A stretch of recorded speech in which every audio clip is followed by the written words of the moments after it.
Bienvenue sur votre podcast dédié à l'art et à ses métiers, La Pause d'Art. Anecdotes, passion, parcours inspirant d'artistes d'ici pour le monde et ceux du monde pour ici. À suivre donc La Pause d'Art. Quelques jours plus tard, il m'appelle et me dit tiens, j'ai un projet d'exposition à l'IFC qui s'appelle La Grande Bataille, commissarié par Muriel Samé Ekobo, qui est aussi enseignante d'histoire au lycée Fustel de Coulanges. Je serai assisté de Ange Tchetmi. Est-ce qu'éventuellement tu aimerais participer au projet? Et on sera aussi avec Philem Apollinaire. Je dis, je ne perds rien, je serais même très heureux. Et c'est là où on va travailler Sarah Chouacha et qu'elle découvre qu'en fait, j'ai un sens de la munitie dans le travail, du détail, de la précision dans les installations. Elle me dit, waouh, tu pourrais faire dans la scénographie. Mais ne t'arrête pas de continuer à croire que tu peux faire dans la peinture. On continue à travailler. On a beaucoup travaillé. C'est comme ça que j'ai travaillé la première fois. On s'implique une deuxième fois avec elle dans un autre projet et ainsi de suite. C'est comme ça que je prends goût. Et là, tu t'intéresses un peu plus à la scénographie. Je m'intéresse un peu plus à la scénographie. J'interviens dans plein d'expositions maintenant. À Yaoundé, avec elle dans des projets. Et aussi à Badjoun Station. Parce qu'il faut dire à Badjoun, je crois que j'ai travaillé au moins pendant 3 ans sur plein d'expositions. J'accrochais du rez-de-chaussée jusqu'en haut. Voilà, j'ai fait ça. Et pendant ce temps, je préparais. J'ai donc commencé à réfléchir. Et il faut dire que c'est au cours de toute cette expérience-là que je découvre en fait l'art. À force d'accrocher à Badjo, l'art contemporain, que je croyais que ça se faisait uniquement sur du papier, sur de la toile ou une vidéo faite à filmer avec une caméra. Ou je sais pas, les installations, je ne sentais pas. À force de travailler sur un ensemble de projets, j'ai découvert en fait beaucoup de signes que je pense que j'ai pensé que je pouvais réexploiter. Et donc quand je rentre à l'Institut des Beaux-Arts, je discute avec le docteur Tima et je lui dis, je veux faire un travail d'expérimentation sur le dessin. Je vais expérimenter le dessin avec un médium qui n'est rien d'autre que le stylo, ni la peinture, ni le bic, ni tout le crayon et tout le reste. On échange. M. Tima sent que le sujet est intéressant. Et il s'y met aussi avec moi à trouver des ouvrages. Lis. Je fais des recherches, on tombe sur un ouvrage. Le dessin en dehors de papier, écrit par Richard Conté. Je n'ai jamais acheté cet ouvrage. J'ai dû lire quelques extraits sur Internet. Ça m'a inspiré. Boum, je suis tombé sur la recherche du dessin en dehors du papier. J'ai trouvé des travaux de Maria, parce que ça s'appelle De Maria, qui est une artiste qui utilise les éclairs de tonnerre pour simuler de la ligne et créer du dessin. On a par exemple Tim Steiner qui dessine sur les peaux. Il épile les cochons et il dessine sur les peaux de cochons qui sont vivants, des œuvres vivantes, et sur des êtres humains qui sont considérés comme ces œuvres. Il y en a plusieurs qui utilisaient le scotch, plein d'artistes. Donc j'ai exploré tout ça et puis je me suis dit, en regardant les antivols de nos maisons, je me suis dit, mais dis donc, voilà un dessin. Moi, je vais donc réexplorer ceci pour faire un dessin. C'est comme ça que j'entre dans un travail de métal, de soudure. Le docteur Mutima m'a dit, mais comment tu fais pour arriver là? Je lui ai dit, je vais arriver. Il m'a dit, non, tu ne pourras pas, le temps. Je lui ai dit, je vais le faire. Et j'ai fait un ensemble de 5 pièces de dessin en soudure de métal. Toujours avec le même sujet sur le recueil de tabouret que j'ai repris, mais je change maintenant l'écriture. Donc c'est ce que j'ai présenté et je suis quand même content parce que c'est un travail qui a bousculé le jury aussi, parce qu'il ne s'attendait pas à ce qu'on puisse parler de dessin avec quelque chose qui n'a rien à voir avec un papier et un stylo. Et j'étais content parce que c'était la première fois aussi qu'on bousculait de cette manière un travail. Mais malheureusement, j'aurais voulu avoir le docteur Ruth dans mon jury. Parce que je pense que c'était l'une des personnes qui pouvait être en mesure de me poser les bonnes questions et d'aider le public à comprendre la vraie portée de ce travail. Parce que le jury qui était là a beaucoup plus apprécié le caractère littéral de mon travail de recherche. Oh, c'est bien écrit, oh, c'est bien formulé. La Pause d'Art. Parce qu'il faut dire, quand je quitte l'Institut des Beaux-Arts, je vais rentrer à Yaoundé, chez mes parents. Je déménage, je vais rentrer chez mes parents m'installer. Et la vraie galère, la terreur commence. Ça me secoue tellement que j'ai la malheureuse idée la misérable idée d'aller déposer des dossiers au ministère pour être embauché. C'est là que j'avais compris qu'en fait, c'était la misérable idée en fait. La misère avait atteint un niveau. Ouais. On souffrait, on se disait, mais qu'est-ce qu'on a fait? Donc pendant ce temps, Jean David Code, Kem Ken, ils avaient tous pris leur route. Ils étaient en train de travailler, ils étaient en train d'ouvrir les ateliers, ils travaillaient, ils nous envoyaient. Et on discutait, mais moi, à Yaoundé, je réfléchissais. Et puis, toujours un oncle qui est au ministère, je vais le voir pour dire, voici mon dossier, je veux travailler au ministère. Il me dit, mais tu crois vraiment que tu vas travailler au ministère? Je lui dis oui. Et c'est comme ça qu'on discute. Et il me dit, non, tu ne peux pas. Le boulot que tu fais n'est pas fait pour aller dans les bureaux. On ne doit pas t'embaucher. Tu n'es pas fait pour être embauché. Au départ, c'était le méchant. Mais aujourd'hui, je comprends qu'il avait raison. Bon, en ce moment, je force quand même. Je découvre en même temps que la galerie d'art contemporain qui avait été ouverte et inaugurée par un projet appelé Cheminement par Landrine Bassi est ouverte, mais il n'y a pas de personnel. Je vais visiter, je me rends compte qu'il y a Eric Kiloga qui s'est photo au monde, et là, il n'y a plus personne d'autre. Je vais déposer dans un dossier encore qui est soutenu par le docteur Faison auprès du ministre, et puis on me demande d'aller à la galerie travailler. Sauf que je n'ai pas de salaire. Je demandais à ce moment que 50 000 francs. On me dit même 50 000 francs là, il n'y a pas d'argent. Je décide donc de travailler 3 fois entre lundi, 3 jours entre lundi et vendredi. C'est vraiment du bénévolat. Bon, à la Galerie nationale, je viens avec un profil que j'ai déjà, scénographe, parce que j'avais beaucoup travaillé avec Sarah Chouacha dans les projets au lycée Fuster de Coulanges, à l'IF et bien ailleurs. Je viens aussi avec ma petite casquette de directeur artistique, parce qu'il faut dire que quand je fais mon stage professionnel dans les ateliers Kant et à Balmayo, je découvre qu'il y a du potentiel, mais rien n'est structuré et organisé. Je discute donc avec lui et on met sur pied Archeo, qui est le nom de baptême d'une exposition qu'il avait portée et qui avait été commissariée par Odumba à Odni. Je ne sais plus trop en quelle année.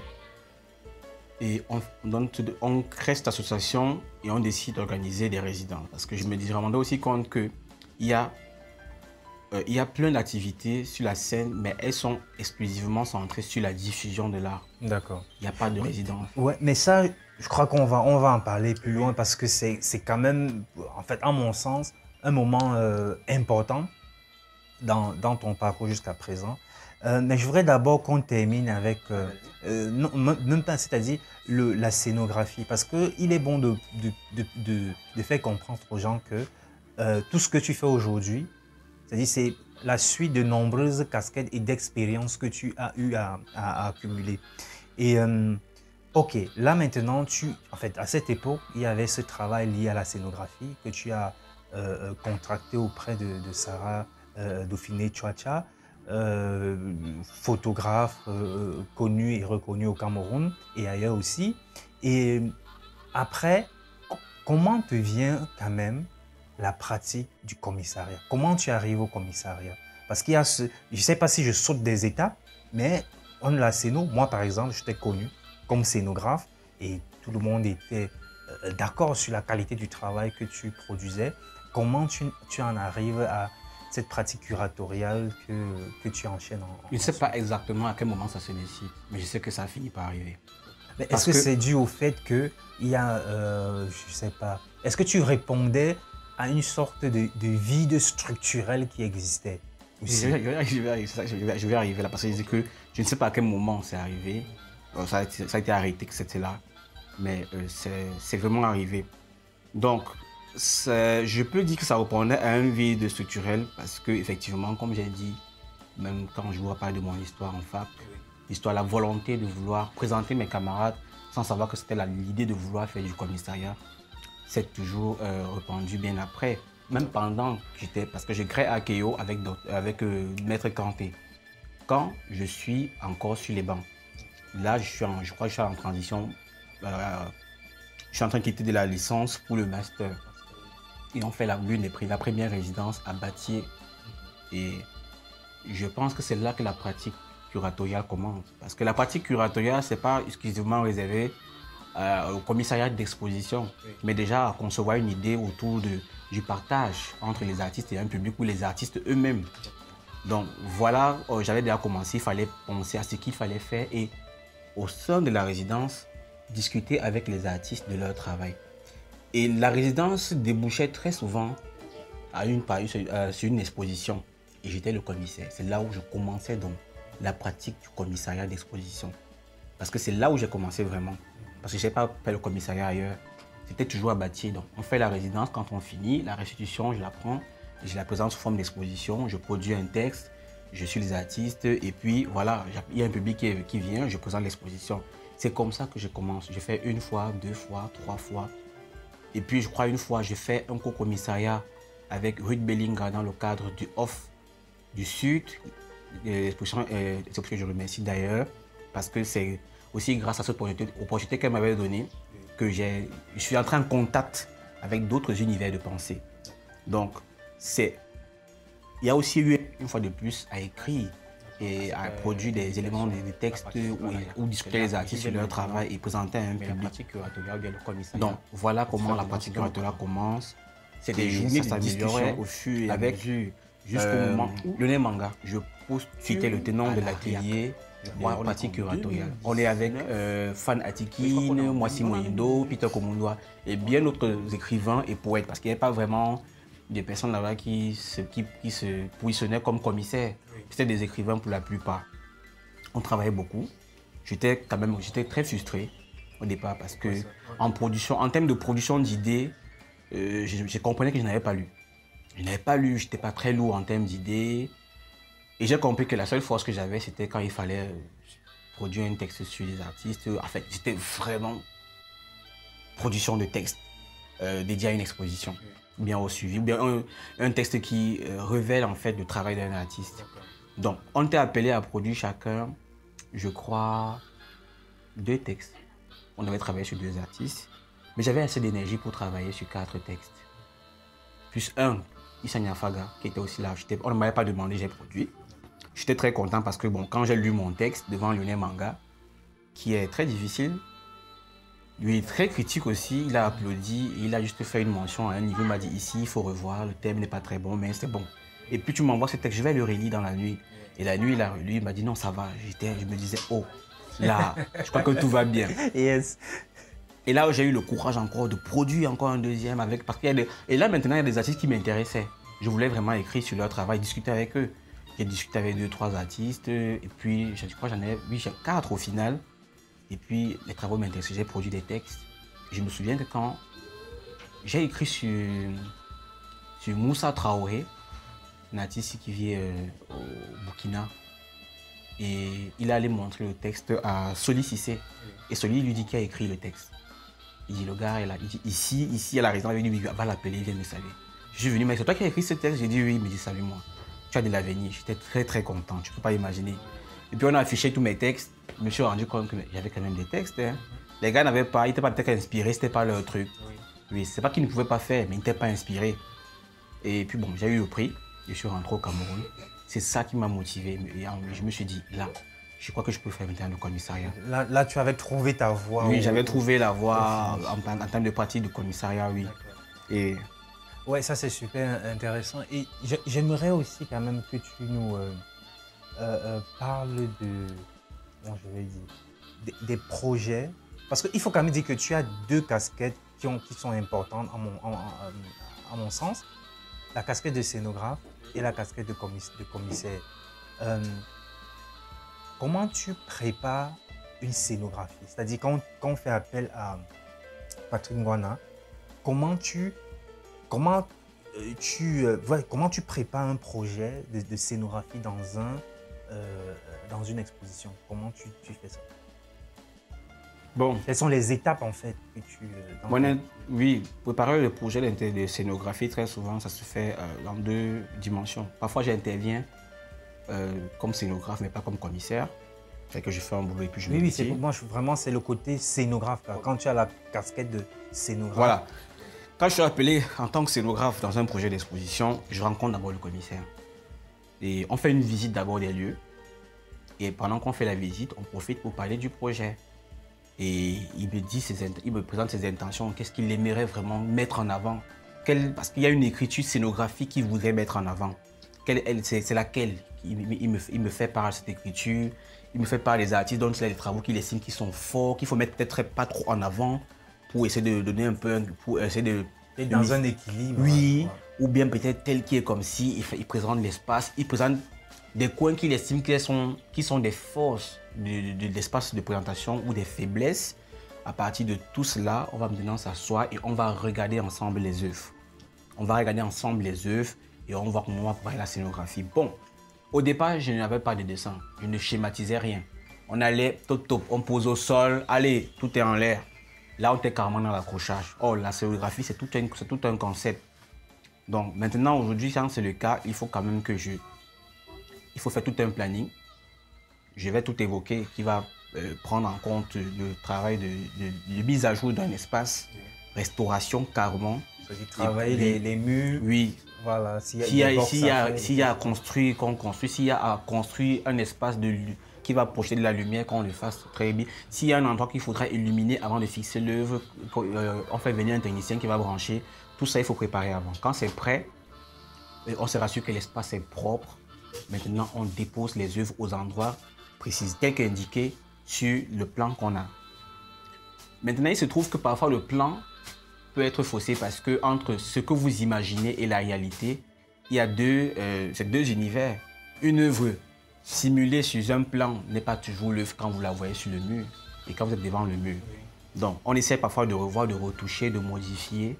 Et quand ça marche, on les accroche. Oui. Et quand c'est accroché, pendant que c'est accroché, le commissaire doit avoir préparé son texte. C'est moi le commissaire. J'accroche et je travaille en même temps sur mon texte.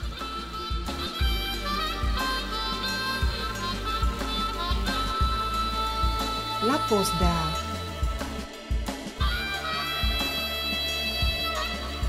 Est-ce que toi, tu as déjà une sorte de pro? En fait, moi, personnellement, je ne connais pas grand-chose de la scénographie et ça m'a toujours d'ailleurs intrigué.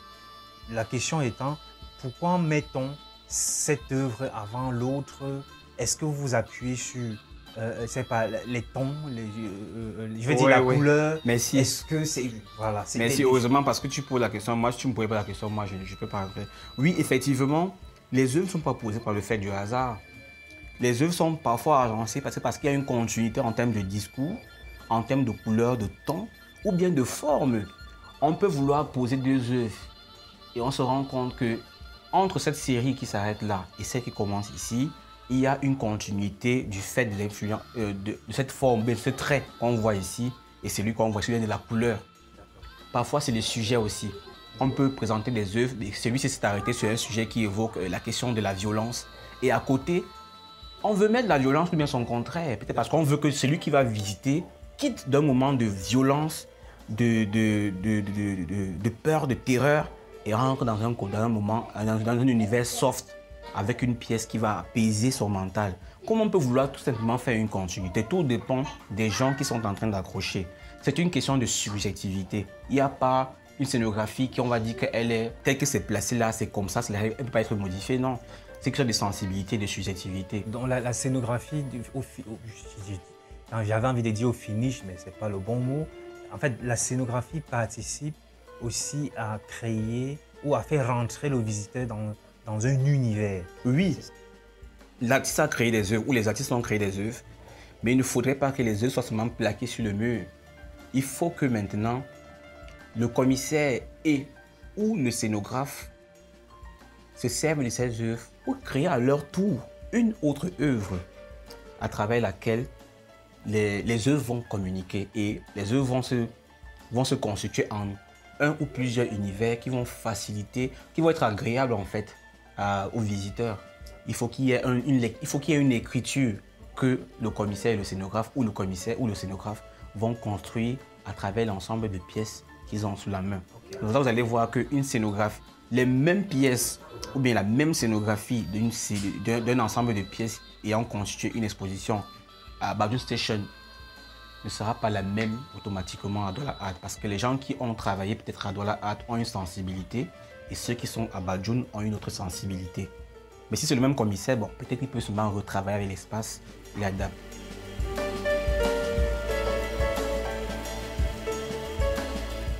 La scénographie que on pense pour une exposition monographique, on l'aborde différemment pour une exposition collective? Est-ce que, voilà, ou on va dans le même état d'esprit, ou est-ce qu'il y a une différence?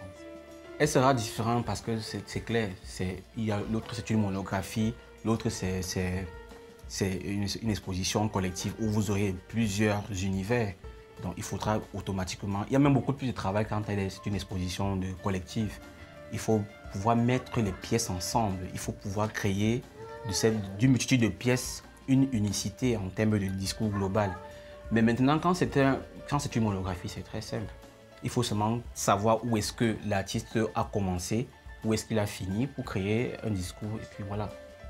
Et toi, dans ta pratique de scénographe, quels sont les projets auxquels tu as participé qui t'ont vraiment marqué, quoi, ou sorti de là, tu as dit, ouais, tu as expérimenté quelque chose de nouveau, ou bien tu as appris quelque chose de nouveau? Le premier projet très fort sur lequel j'ai participé et qui m'a beaucoup marqué, c'était dans le cadre de la semaine culturelle allemande, Burden of Memory, où on avait à peu près 4 expositions à présenter. On avait à peu près 4 expositions à présenter et là, c'est là où je découvre aussi, comme j'ai dit, une multitude d'écritures, une multitude de façons de présenter les travaux de scénographie. C'est vrai que j'étais invité comme le scénographe, mais j'avais à côté de moi 2 grandes curatrices de renom.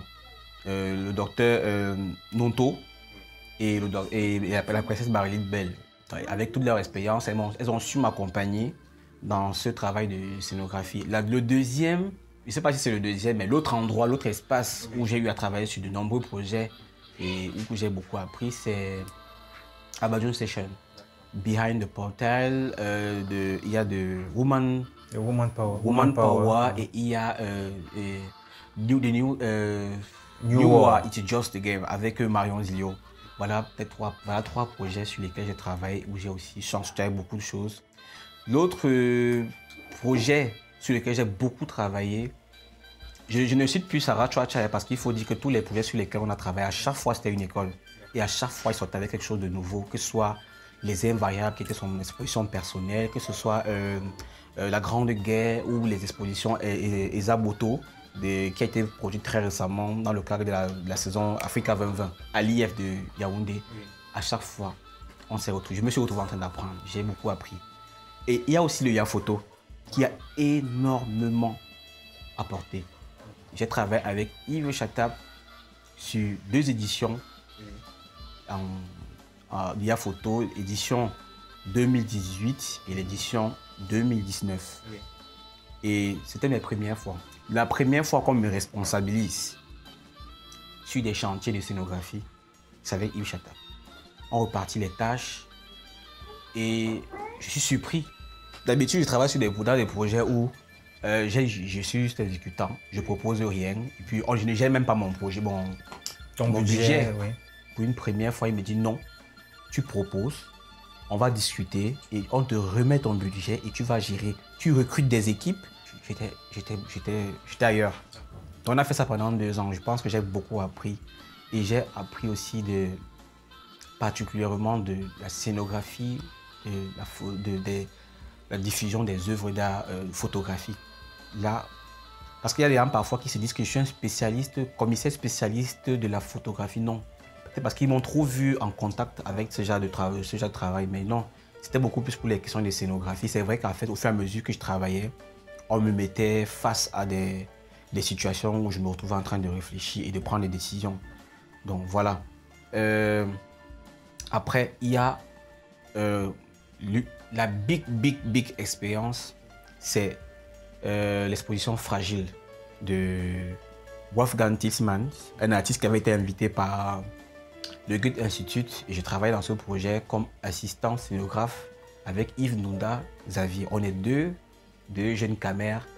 On a l'habitude de faire des scénographies, mais pour une fois, on est entré dans une boîte où on avait l'impression qu'à chaque fois qu'on ouvrait la porte pour aller travailler les scénos, on quittait le Cameroun pour l'Allemagne. Quand on sortait le soir, on apparaissait au Cameroun.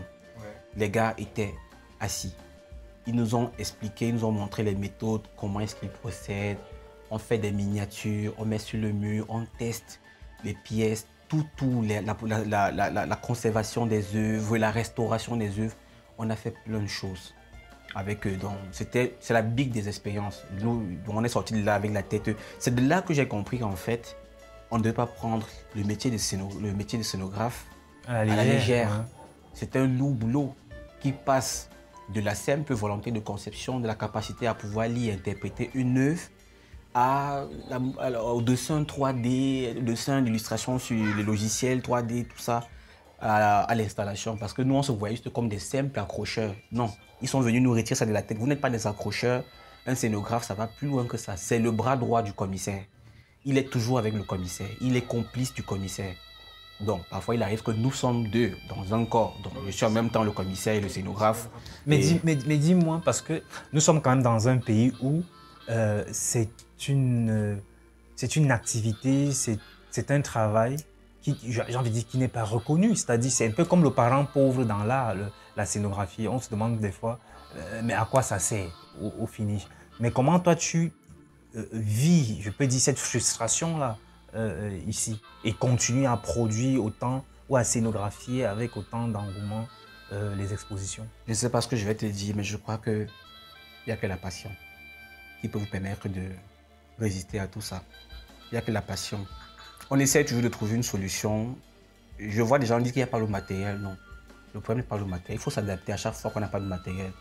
Je suis content parce que je me souviens une fois, on a travaillé à Badun Station, Yvon Gassam, et tu présentais des photographies sur ce qu'on appelle le Nkenja.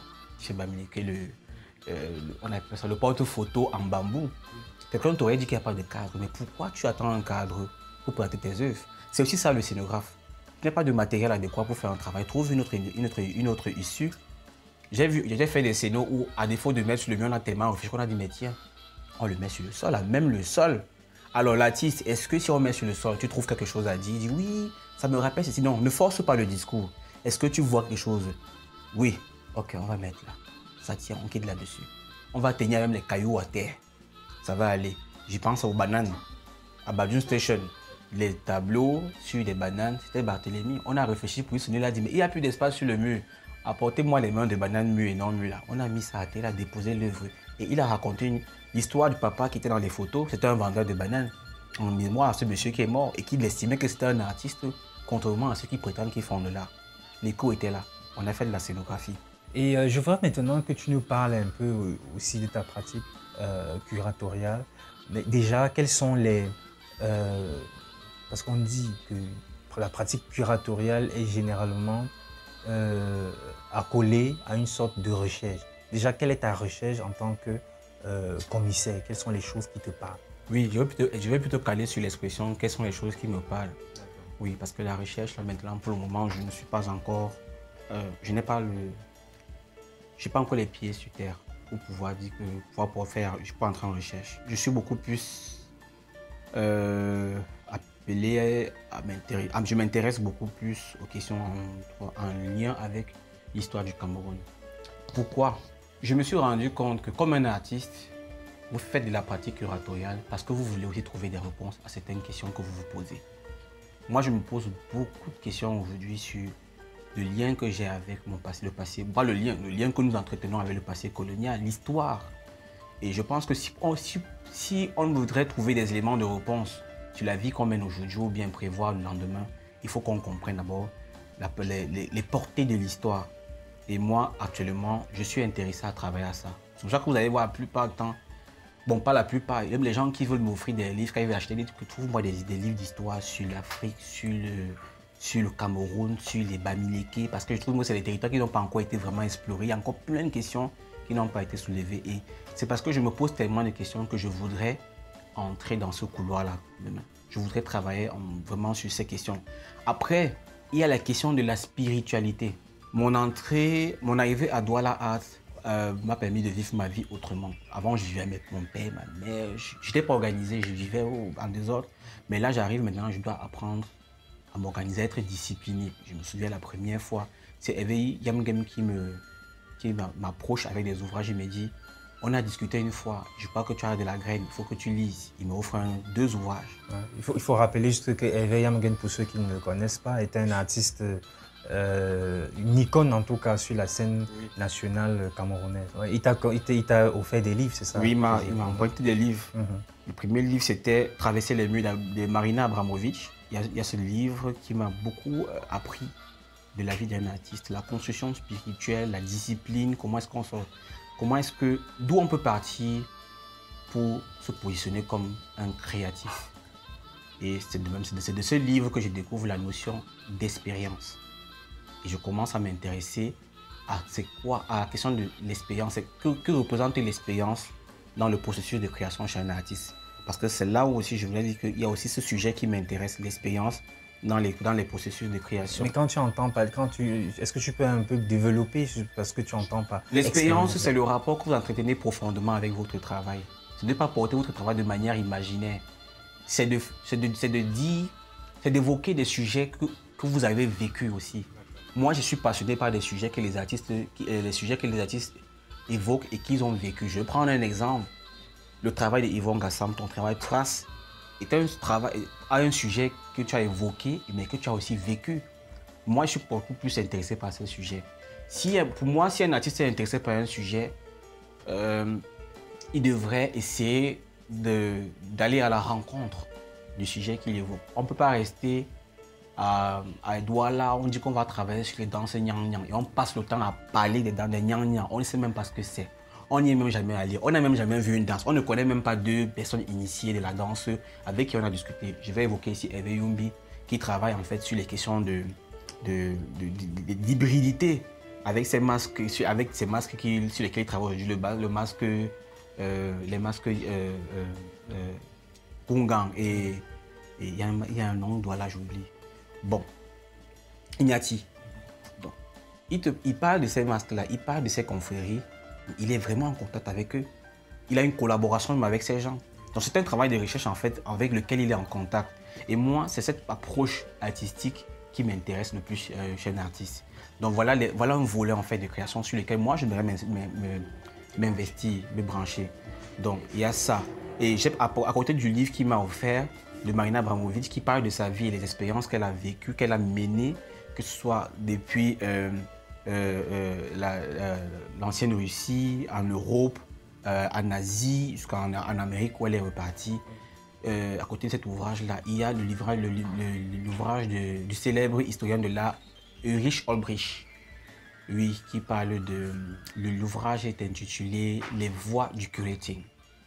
Là aussi, c'est l'histoire d'un curateur qui parle de sa vie, de comment est-ce qu'il va en contact avec les artistes. C'est des ouvrages qui m'ont touché. Et là encore, on est dans la question de l'expérience. On est encore là dans des sujets où les artistes évoquent une autre manière de percevoir la création. Et là-dedans, il y avait plein d'artistes qui l'évoquaient. Pour moi, c'est un artiste curateur qui m'a beaucoup touché et j'aimerais le lire davantage. Donc voilà, s'il faut parler des sujets qui m'intéressent. Pour le moment, comme j'ai dit, donc, on a beaucoup plus des sujets en lien avec l'histoire et la question de l'expérience. Oui. La pause d'art. Des projets majeurs pour toi en tout cas que tu as managé, où tu as retrouvé un peu ces préoccupations-là. Est-ce que tu peux nous parler de ça? Bon, il y a un premier projet qui m'a... les projets que j'ai managés, c'est particulièrement le projet de Yvon Gassam à Trace, que j'ai co-commissarié à Douala il y a quelques mois.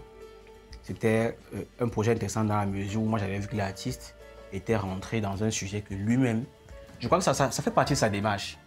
Ça fait partie de la démarche de l'artiste, aller à la rencontre du sujet qu'il veut évoquer. Et je crois qu'après Trace, qui est un sujet qui a parlé des problèmes des immigrés dans le Grand Nord, il est en train d'explorer une autre voie dans le Nozo. Et il est en train de trouver les moyens d'entrer dans ce territoire parce qu'entrer n'est pas difficile, n'est pas facile. Donc lui, il a déjà conçu le projet, il a tout mis sur pied, mais il voulait trouver le moyen d'être d'être en contact avec cet écosystème-là et de pouvoir travailler. C'est contraire à ces gens qui vont vous dire qu'ils évoquent des sujets sur le Nozo, mais ils ne sont pas allés. Mais ça ne veut pas dire que celui qui n'est pas allé au Nozo n'est pas un artiste. Ça ne veut pas dire que celui qui n'est pas allé au Nozo ne fait pas une bonne production artistique. C'est juste que j'ai un intérêt pour celui qui est allé et qui a vécu. Donc voilà, il y a ceci, il y a ce travail. Il y a aussi l'exposition Crisis. Oui, l'exposition Crisis que j'avais proposée avec Yves Makongo à Douala.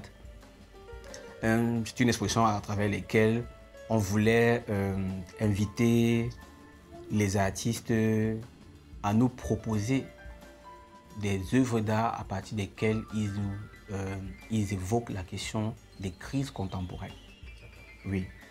Moi, après la Covid, je suis venu à Douala. Je m'étais rendu compte que j'ai traversé une crise spirituelle. Puis je parle de spiritualité introspective, dans la mesure où je ne me comprends plus, mon comportement, mon corps, mon aura et tout le reste. Et puis je me rendais compte que c'était une crise. Et pourquoi j'étais en crise? Et je me suis posé plein de questions. Au départ, je voulais faire une seule petite exposition sur les questions de spiritualité. J'avais déjà contacté un certain nombre d'artistes. Après, je me suis dit non, pourquoi voir l'exposition d'une manière réduite? Il faut la voir dans un large champ. On a donc lancé cette exposition qui s'appelle Crisis. On a invité des artistes à nous produire des signes de ce qui fait crise aujourd'hui. Je vais aussi parler du concours Jeune Espoir. Oui, voilà aussi une expérience curatoriale que j'ai eue. C'était ma première fois de bosser et être plus ou moins au centre de l'organisation et de la mise en œuvre d'un grand concours, comme le concours Jeune Espoir. C'était beaucoup de travail, c'était beaucoup de stress. Il fallait comprendre, j'étais nouveau à tous les niveaux et je devais apprendre beaucoup de choses. Le sujet lui-même était un sujet qu'il fallait questionner à chaque fois qu'on voit le travail d'un artiste. Parce qu'un artiste parfois produisait une œuvre et vous poussez vous-même à vous remettre en question. À remettre en question votre propre statement. Donc c'était un peu tout ça. Voilà. À suivre donc la pause d'art. Merci à vous d'être si nombreux à nous écouter. Nous vous donnons rendez-vous la semaine prochaine pour aller à la découverte d'une histoire intimement liée à l'art. La pause d'art est une idée d'Yvon Gassam. Voix off, Solange Nembe. Musique, Tumo. Mixage, Ralin Gangmo. Réalisation, Yvon Gassam. La pause d'art est un podcast produit par African Entertainment avec le soutien du laboratoire de théâtre de Yaoundé, Otni et de Satek Records.